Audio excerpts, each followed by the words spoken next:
Start recording and start.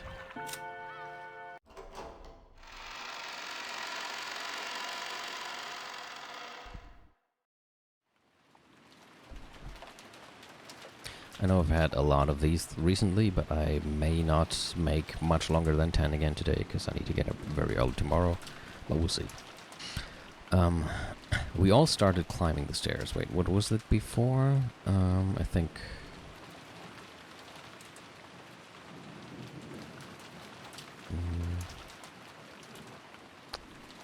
Alright, I think they had argued about where to take refuge, and they went to grandfather's study. So... And then... Man, it wasn't that long. Why can't I remember? I think they made... Did they make any new food?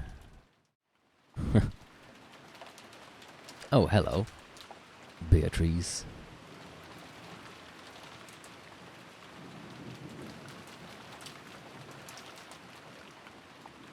Okay. We all started climbing the stairs. Natsuhi, who was in the lead, warily stared into the darkness with both eyes in the barrel of the gun. Once we dragged ourselves up to the third floor, just as Aunt Natsuhi had warned us of beforehand, there was a mixture of a chemical smell and a sickly sweet aroma, a stench hanging in the air that felt like it was eating into our heads.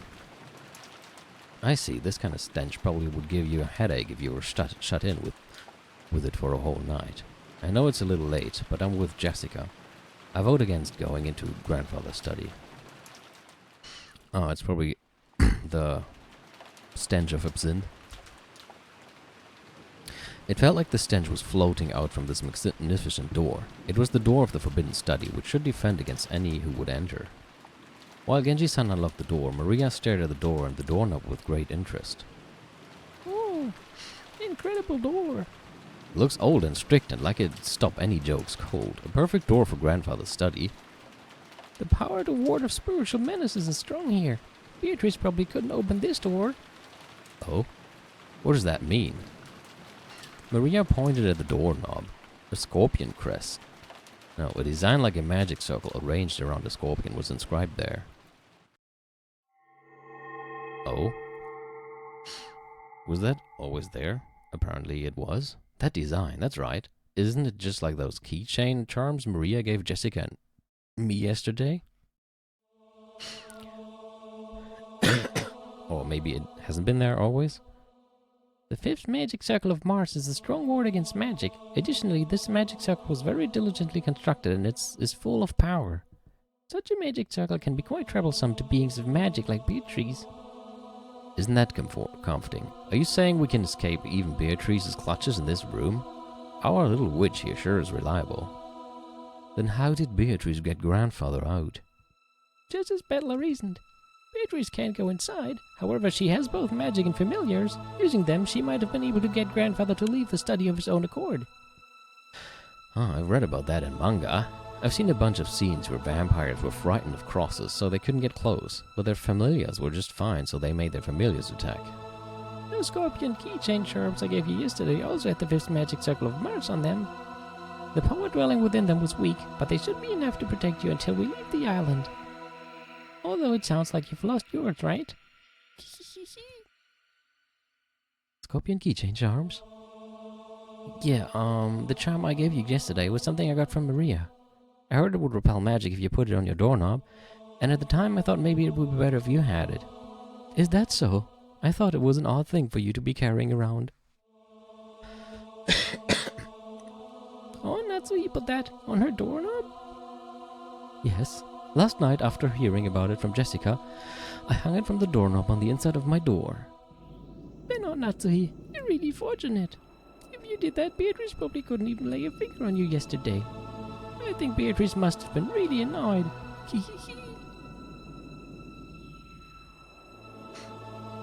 Beatrice annoyed? Couldn't lay one finger?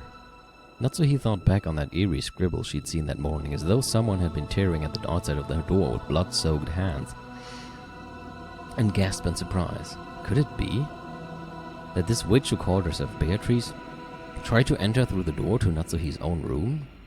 but the magic repelling charm had been hanging from the inside, so she couldn't break through the door. So she was annoyed, so she scratched at it. Quit it, don't talk about that. Witches don't exist. The culprit does, and they're a human just like us. If you need proof, why don't we dice her up and see if her blood's red? Damn it, damn it. How could you do that to Kanon-kun? Genji unlocked the door. 8 people entered Kinzo's study.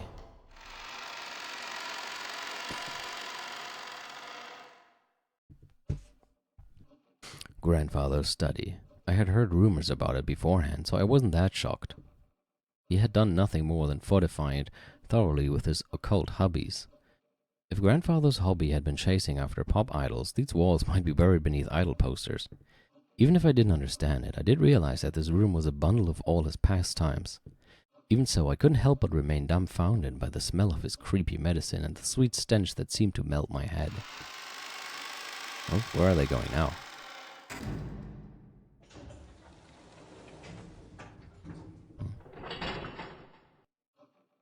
Or did the door close? When the door was closed, it automatically made a clunk. I see, this is the auto lock that's activated whenever the door is closed. And there were only 2 keys that could open this door from the outside, both of which were in this room. In other words, it had become a closed room. The shutter, the receipt, the chain, and now the auto lock. This 4th door had the most magnificent lock key, and this was doubtlessly a closed room. Just to make absolutely sure that the room was secure, we checked all over for ways in or out. The window was tightly locked. That should have been enough, but just in case, we tried knocking all over the walls. After all, we had talked about there being a hidden door in this room, but we couldn't find anything suspicious. Grandfather's study was very large. Even though we called it a study, it wasn't really a single room.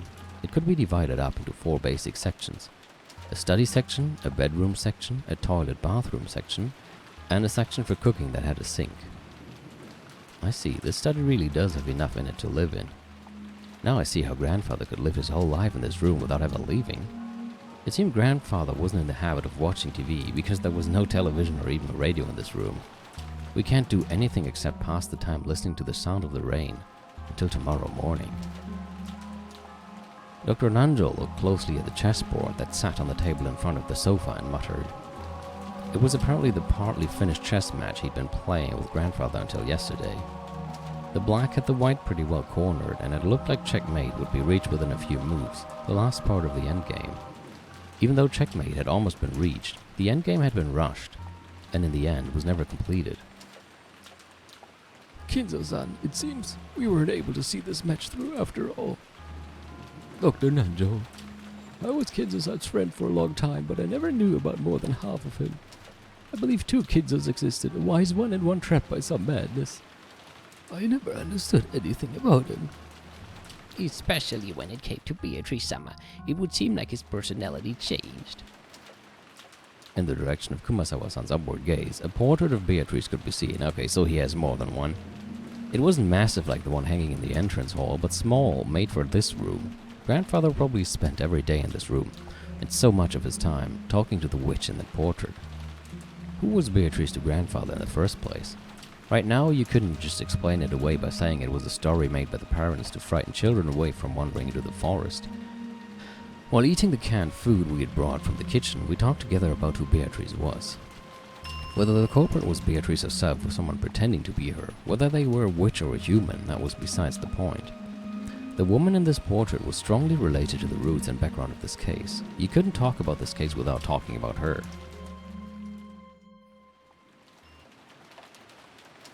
That's right. Mom, you picked up the culprit's letter in Aunt Eva's room, right? Ah, I totally forgot. Yes. I still haven't opened it. Let's give it a try. Aunt Natsuhi took out that western envelope. Genji-san pulled a paper knife out of a drawer in the study desk and handed it to her. While watching her open it, George Aniki grimaced slightly. After all, it was a letter left at the site where his parents had been murdered. There was a good chance its contents would say something unbearable to Aniki. Aunt Natsuhi also seemed to realize that, so she glanced over the contents first without reading it aloud. We were a little frightened that she might grimace after reading something shocking, but she just frowned unhappily. What does it say? There is one unpleasant sentence. It must be trying to provoke us. Natsuhi, after deciding that the contents could be shown to the children, set it openly on the table. Everyone stared at it at the same time. Praise my name. What the hell? That's what was written here.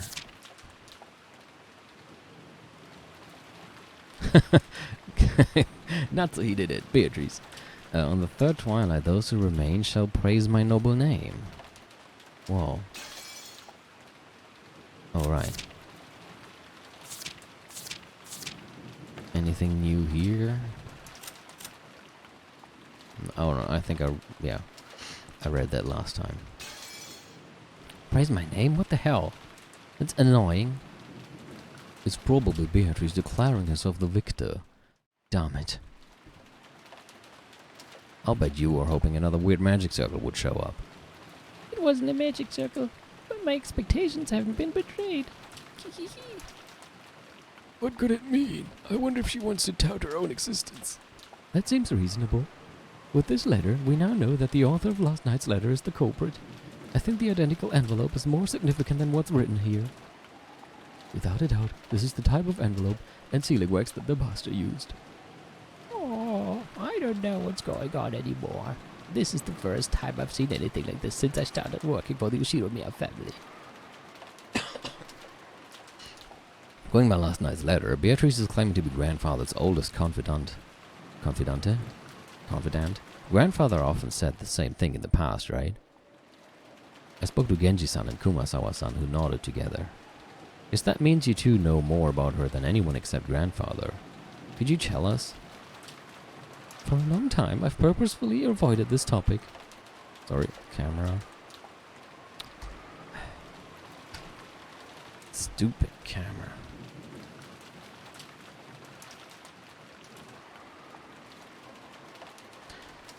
One of these days, I will get a better one.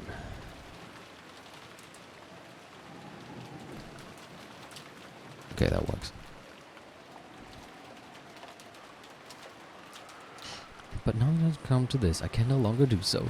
Genji, tell us everything you know.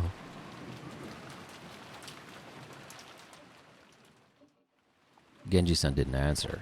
Did he remain silent despite his knowledge, or did he know nothing at all? Still, I had a good guess. The ghost story of the witch Beatrice had long been deified among the servants. He had probably been very close to grandfather in his occult hobbies, so there was a good chance that he'd been indoctrinated with even weirder things and had increasingly come to deify the witch himself. As grandfather's most trusted servant who had sworn loyalty to him, he might be the most influenced by the illusion of the witch that grandfather had created. So there was only one reason for Genji-san to remain silent. He could speak, but it would definitely cause a backlash, so it was better if he kept his mouth shut, and it wasn't like we'd believe him anyway. Something along those lines.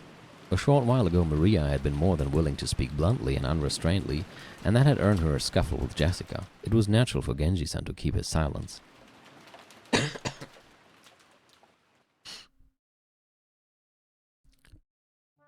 Was she father's concubine? His concubine? That could be possible. For ordinary poor people, polygamy isn't only viewed negatively from a moral perspective. It's also an unmaintainable financial situation. But that isn't the case for the very rich. It's possible for them to have another lover in addition to their real wife. We cannot deny the possibility that grandfather had another woman in his life besides grandmother. Maybe. When grandmother was alive, I hear she was pretty sure of it. She thought he was cheating on her. I always figured she meant a witch that grandfather had imagined up, but... Now this is getting really interesting. You told me, didn't you, Genji-san? You said Beatrice has been working for grandfather since before the mansion was finished. I heard that the construction of the mansion was completed in Showa 27, which is 1952. That would mean this person called Beatrice was in a relationship with grandfather since at least 30 years ago. Could that concubine of 30 years ago, or maybe a relative or hidden child with that person, hold some kind of grudge and be planning revenge? I see this is starting to sound just like your standard Western mansion mystery. It's a filthy topic, but the easiest line of reasoning to accept. What do you say, Genji? I believe the master was indeed in love. Those feelings were certainly stronger than what he felt for his late wife. Who is this person called Beatrice, and what is she doing now?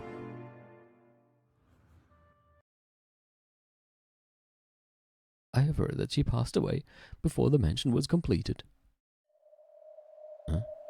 She's already dead? Yes. The master was deeply stricken by grief, and he devoted himself to the art of black magic as a means to revive her. The master loved Beatrice Summer from the bottom of his heart. It was that madness which drove him to do all that you see here. As Genji-san said this, he spread his arms as though asking us to look at this room, filled with the signs of grandfather's madness.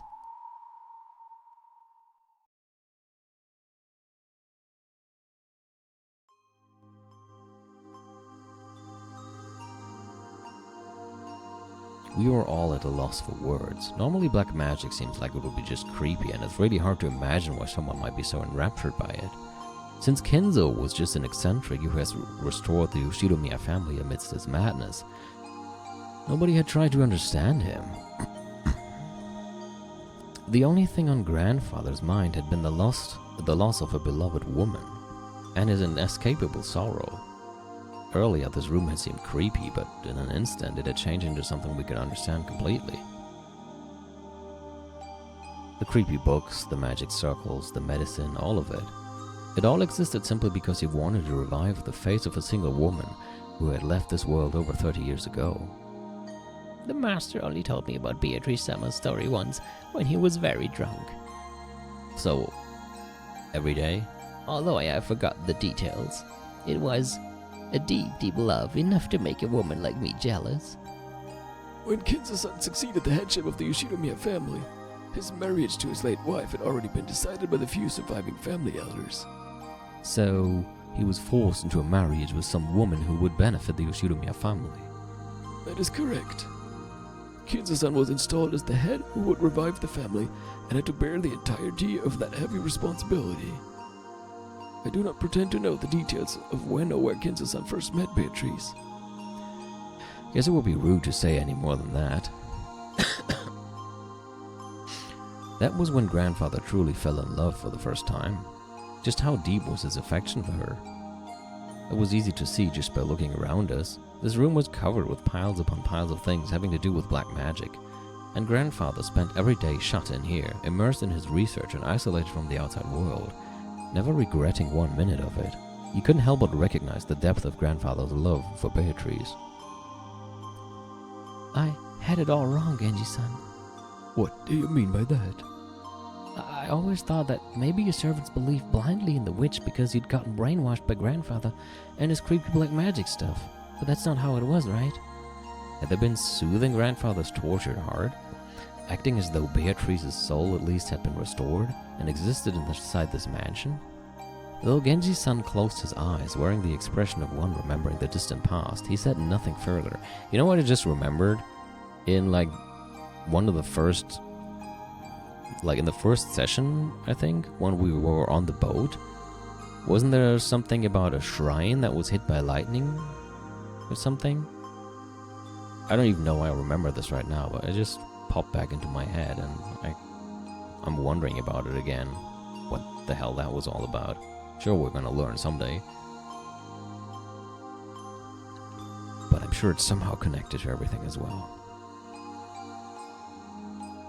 He probably felt that making such a confession would be the worst sort of betrayal against his one and only master, even though that master was already dead. And of course, don't say anything about that lightning thing in the chat. I'm just talking to myself mostly in that regard. Beatrice has revived as a witch and exists in this mansion even now. Genji had said this, had believed it, had made people believe it, and would follow through with that decision to the grave. This might have been the last service he could offer up to his master. The legend of the witch, the mysterious tale of Rock and Jima that was still whispered of amongst the servants. Its true nature was a sad lie.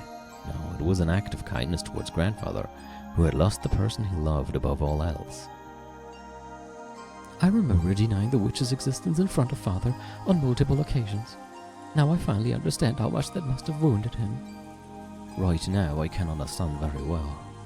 If I thought I could revive Shannon using black magic, I would immediately become the next owner of this room and start researching. Aniki, Another strand of tears dripped from George's eyes. Maybe his tears were infectious. Tears rose to Jessica's eyes too, and she sniffled. Beatrice has said it. Very soon she will be able to revive people. You'll be able to meet them, she said. Very soon the door to the golden land will be opened, and the promised land that glitters gold. The souls of all the dead will be resurrected, along with the love that has been lost. Then I will sleep in a world of peacefulness for all time. Did she say that? The Beatrice who gave you the letter? You don't believe, do you? If only grandfather were here, I'm sure he'd be happy. I'm sure he'd be jumping with joy now that Beatrice is about to be revived. In that case, I believe, if grandfather gave up half of his life, but this research, trying to resurrect the soul of the woman he loved and spending the rest of his life believing, I believe too. Peddler. When you love a single woman for so long, the people around you catch on to it and becomes the truth. Maybe you could say that just being polite for the sake of your feelings, but right here, now, I'd like to call that magic. It isn't us being polite. It really is magic. She's a witch. It looks like nobody can see Beatrice after all, 'cause she's standing right there. Now that will not be possible. She said that she cannot go through this door. Some time passed. As we listened to the sound of the rain, we considered what kind of love and madness must have possessed the owner of this room as he spent half of his life here.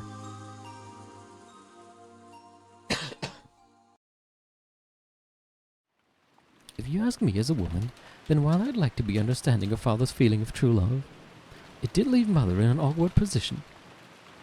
I agree. Cheating is cheating. No way to make it pretty. Yeah, that's right. You gotta feel sorry for grandmother. So, have there been any rumors about a child between Beatrice and grandfather? Wouldn't that be interesting? If there was a child and that child would actually be pretending to be Beatrice and be doing all this. If it was a woman, could be possible. Could be a daughter that kind of looks like the real Beatrice and then appears here and pretends to be the real Beatrice in front of Maria. The keyword Beatrice has been hidden in every corner of this case, so it's natural to suspect some relative of hers. Oh, and there goes that theory out of the window. No, I have not heard of anything like that. Although, just because he hasn't heard of anything like that doesn't mean it hasn't happened. If there was one, a memento of his most beloved person, he surely would have given them all of his affection. Since he ended up immersing himself in black magic instead, maybe we should assume that there was no such child. Well, unless the real Beatrice, kept it hidden, because I could see that, considering the whole cheating and being a concubine, kind of, and all that. Come to think of it, that reminds me of a rumor I heard. You know it, right? The story about how grandfather heavily supported Oh? an orphanage called the Fukuin House. Enough of that. That is nothing more than slander which would desecrate father. Tell us all, Natsuhi. I think even you'd agree that there's no time to hide things from each other. It's a worthless story. Father made massive donations to an orphanage and had the orphans employ the servants at the head family to give them some on-the-job experience. The story in question is simply some dribble spread by fools who claim that father was using those orphans for some filthy hobby. For a while some guys even said he was collecting human sacrifices for his black magic, and he really is doing weird experiments and ceremonies in this room all the time, so I half believed it myself. And these servants who came from the Fukuin house are? There are several of them, but Shannon and Kanon were the two scheduled during the family conference shift. To resurrect Beatrice, he brought in servants from an orphanage as human sacrifices? I don't know. I mean, he seemed rather fond of his servants. After all, everyone grandfather selected as a servant was young, about the same age as Shannon or Kanon-kun. I was sure it was because grandfather had some bizarre hobby. Jessica, mind your words.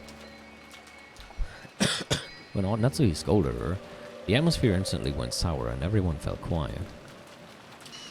However, something was tugging at the back of my mind. Sacrifices. Human sacrifices brought over from an orphanage. What is it?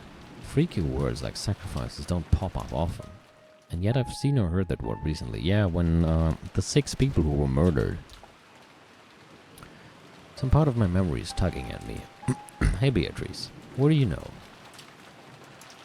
I had arrived in front of the portrait of Beatrice. It wasn't as massive as the one in their entrance hall. But that portrait, which must have been drawn by some famous painter, was still just as intimidating and in this smaller size. Below it, just like in the entrance hall, was the epitaph that supposedly hinted at the location of the hidden gold. Huh? Sacrifices here.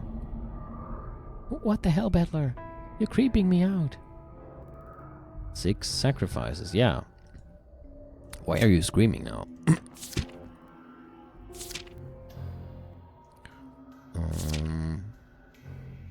Of the 6 chosen by the key is sacrifices, yeah. Both of my eyes were as wide as plates. Everything has been predicted right there from the very beginning. Is he just now realizing this? Everyone crowded around, and the same expression of shock rose to all of our faces. That's right, it's right there in the epitaph. On the first twilight, of the 6 chosen by the key as sacrifices. There's no doubt. 6 people died in the beginning. And even on the shutter where the magic circle was drawn, no, where the Hebrew was written, it mentioned the offering of sacrifices. Oh, I've been saying that from the beginning. That's right, Maria said it right at the start, right after we found the 6 bodies when Maria was in the parlor watching TV. She said it. Ooh, the culprit isn't human. It's just the sacrifice chosen by the key. This has nothing to do with the location of the hidden gold. It's the instructions for a resurrection ceremony using black magic or something. After all, this epitaph requires a large number of deaths. It sure does. Even reading through it quickly, there would be 6 plus 2 plus 5, 13 people who must die. How many people are normally on this island? It changes depending on the shifts for the servants, but there's father, my husband, Jessica, and me, and 2 or 3 servants. Today and yesterday there were 5 of them, but there aren't normally that many. Which means that normally there wouldn't be enough sacrifices to carry out the ceremony. No, wait. There's that rumor that grandfather was collecting servants from an orphanage to be used as sacrifices in some creepy ceremony. So what does this mean? He increased the number of servants to increase the number of sacrifices and waited for the annual family conference when even more people would gather? Isn't now the only time of the year this ceremony could be held? When Jessica screamed this, Maria broke out in that creepy laugh, looking truly pleased. Hee hee hee hee. Haven't you ever heard of people making bets to test their fate? Like throwing a sandal and saying that if it lands right side up, tomorrow will be sunny? Or saying that tomorrow will be a good day if a coin lands heads up. There are many little superstitions like that. Sometimes when your luck is down and you get bored and you roll the dice and get the 3 6s, you want to believe it's a portent of some miracle. When flipping a sandal, you have at worst a 50% chance. Even if you get it right side up, it's not worth much. But if you carelessly roll 3 dice and they all come up 6, you might think that's a small miracle. Magic works the same way. You must pray earnestly for an extremely unlikely result. And the feelings from all the stored up prayers gain magical power and become incarnate. The magic the grandfather was trying to perform was probably like that. The king randomly selected sacrifices in a lottery. So to reduce the chance that he himself was selected, he chose the day with the greatest number of people on the island to carry out the ceremony. Okay. Ridiculous. Are you saying that this entire situation was caused by a mere ceremony for some bizarre magic? Natsuhi yelled. She couldn't quell the fear that a scorpion charm might be the only reason she was still safe. If I hadn't received that charm from Jessica and hung it from my doorknob, would I have been killed, mixed in along with those 6? And the strangest part is, even though I hung the charm from the inside of my door, they couldn't get through that door. The culprit noticed the charm from outside the door and gave up trying to open it. A human could not have perceived that. A charm meant to stop something that was not human had done exactly that. Impossible, impossible, impossible. But Natsuhi-san, the epitaph certainly does continue to fit even after that. Oh, on the second try, those who remain shall tear apart 2 or close. Could this be talking about Ifa-sama and Hideyoshi-sama? wanna check one thing. Yeah, okay, no. Does it say the same thing here? Oh, okay, tear apart. Painful as it may be, we must reach that conclusion. And after the culprit killed them, they left the words from the third twilight in a letter there. That's right. After carrying out the second twilight, they left the third twilight in that place. The third twilight was just like Aunt Natsuhi just read. On the third twilight, those who remain shall praise my noble name. If you read it this way, it just keeps going on, doesn't it? In the fourth twilight, gouge the head and kill. Gouge the head and kill? George Aniki's parents were killed with those demons' ice picks gouged into their heads. But if they were the second twilight, someone else must have been gouged in the head. Oh, that's grandfather. He was burned in the incinerator and our eyes were so drawn to that part that we didn't notice. But his forehead, no, his head had been gouged. Grandfather was the victim of the fourth twilight? Oh, interesting. I thought that the twilight thing always represented one day. But apparently it doesn't. Then Kanon-kun was... Wait, let me check Kanon-kun. Gouged the chest. He had it in his chest. So... now the next person will get something into his stomach. One more time. Stomach, then knee, and then leg. In that case, 3 more people would die. Maybe he will, and she? And then those 4 and Natsuhi will remain? On the 5th twilight, gouge the chest and kill. We thought Kanon-kun's case was an unexpected encounter with the culprit, but that's wrong. From the very beginning, they planned to lure someone out alone and drive something through their chest. If the culprit has followed the epitaph this far, does that mean 3 people still have to die? Hello. How do you pronounce your name? Is it Sekuto? Zekto?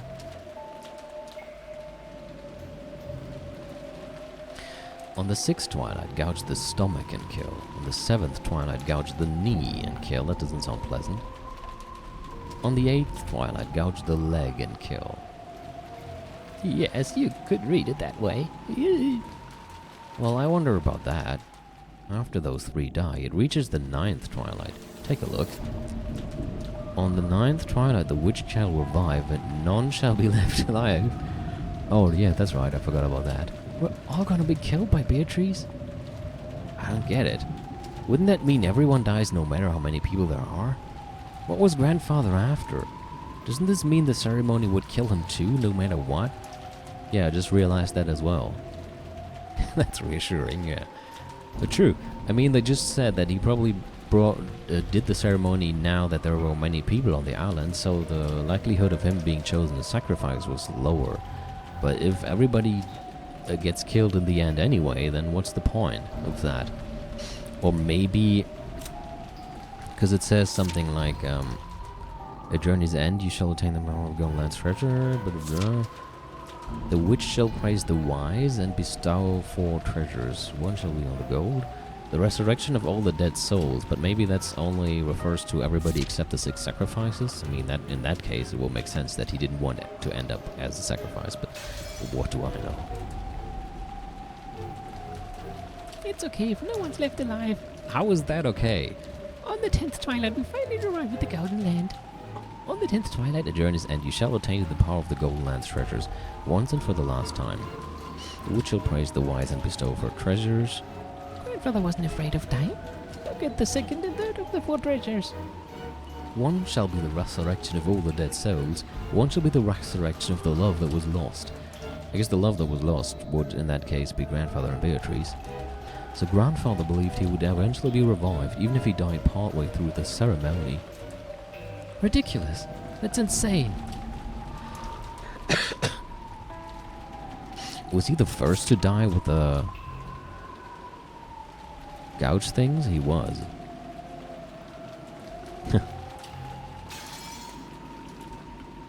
Yeah, I'm not sure how reassuring that is for everybody right now. When you die, it's over, right? The dead don't come back to life. Isn't that a miracle humanity's been chasing after for thousands of years and still hasn't accomplished? So is this what it means? Something like you'll be able to meet them in the afterlife, where they'll be restored? If what you're saying now is right, would that mean that grandfather whose remaining life is slim and who's been driven mad by love is committing suicide? No, a massive forced group suicide? Genji, is such a thing possible? I don't know. The master is a man who sometimes has the wisdom to see 1,000 years into the future. However, there are times when that appears to be nothing more than madness to commoners such as myself. Okay, should we take that for a yes? What do you say, Kumasawa-san? I don't know anything. That's right, I don't know. Do you think I would be on this island today if I did know? I would have faked an illness or done anything to take the day off, that's right. What about your opinion, Dr. Nanjo? You've been grandfather's friend for many years. I feel the same as Genji-san. Kinzo-san was a man who far surpassed ordinary people. I've even felt a sort of inhuman power from him at times. Even I don't know what Kinzo-san was thinking when he wrote that epitaph. All we can say is that even if father did write this script, someone else is carrying it out. That's right. At the very least, there's another culprit who attacked grandfather and Kalman-kun. Furthermore, that person is still continuing the crimes just as the epitaph says.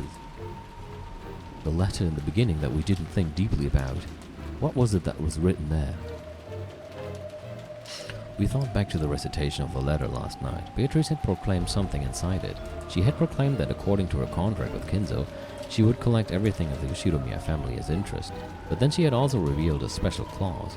If someone discovered the location of the gold grandfather had hidden, that right would be lost. When the letter was read, grandfather was still alive, but at that time it had already been sealed with wax by the head's ring, which meant grandfather had handed the ring over to Beatrice while he was still alive. If we take a straightforward approach, maybe we should assume Beatrice is carrying out that strange contract, with grandfather guaranteeing her that right. In other words, this was the same as saying grandfather knew of and approved of the contents of that letter. In other words, it's basically a joint message from Beatrice and grandfather, telling us that Beatrice will start collecting interest if we don't solve the riddle. In other words, grandfather and Beatrice were demanding that we try and solve the riddle of the epitaph. And if we couldn't, they were saying that a massacre would be carried out according to the epitaph. Isn't that nice? What does that mean? What do they want? I don't have a clue what it means. Look, another letter from Well? No. Huh? What did you say? Maria was pointing at the top of the table where the canned food everyone had been eating just now still lay. What the hell? Has that been there all the time and nobody just noticed it? A Western envelope from Beatrice certainly was sitting there, but so what? Well, that didn't sound creepy at all. Thanks.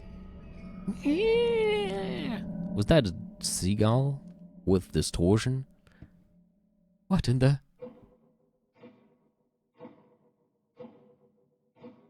Aunt Natsuhi let out a hysterical cry, looking between her own hand and the table. Because the envelope... Oh. Because the envelope she had just opened was still grasped in her hand. So why is there still an envelope on the table? What the hell? What's going on, Maria? Where did that envelope come from? Just now I looked and it was laying there.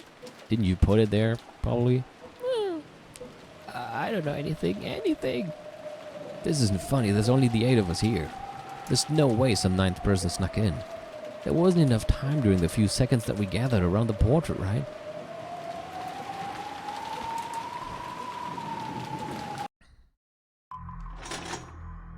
Oh god. Get back, all of you! Back against the wall! Maybe she could just shoot everybody right now. And then it's over. Aunt Natsuhi was pointing the rifle at Genji and the others, bellowing at them. Genji-san was overpowered, his face looking like he didn't have a clue what was going on. Of course I felt the same, but a few moments late, I reached the same conclusion Aunt Natsuhi had. I kind of like Shotgun Natsuhi. She gets shit done. Or maybe not. We'll see. Until just a few seconds ago, there had been no letter like this on the table. And nobody entered this room. That means someone among us placed it there during the few seconds when everyone was looking away, preoccupied with the portrait. Betlacum, open that envelope and read what's inside. Sure. I picked it up. It was still sealed with wax. Even without disturbing its contents, I realized that this was an as yet unopened envelope, an unknown envelope. Without relying on a paper knife, I tore it open and pulled out the letter inside.